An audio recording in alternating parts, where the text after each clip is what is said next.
ছাত্র জনতার গণ অভ্যুত্থানের পর দল দুটির মধ্যে কিছুটা মতৈক্য দেখা যায়।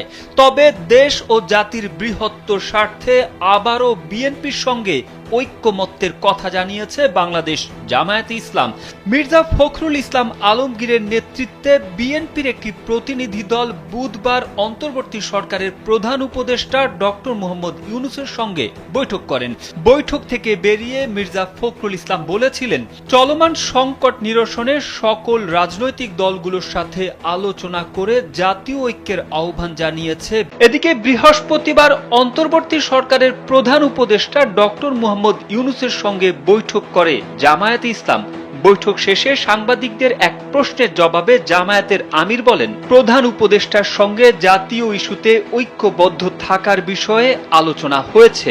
দেশ ও জাতির বৃহত্তর স্বার্থে জাতীয় ঐক্য সৃষ্টির ব্যাপারে বিএনপি যে দাবি জানিয়েছে তার সঙ্গে একমত পোষণ করেছে বাংলাদেশ জামায়াতে ইসলামীও। সম্প্রতি যেসব বিষয় জনমানুষের মনে উদ্বেগ সৃষ্টি করেছে সেসব নিয়ে আলোচনা হয়েছে। কিভাবে ঐক্যবদ্ধ হয়ে সমস্যার সমাধান করা যায় সে বিষয়ে বিস্তর আলোচনা হয়েছে।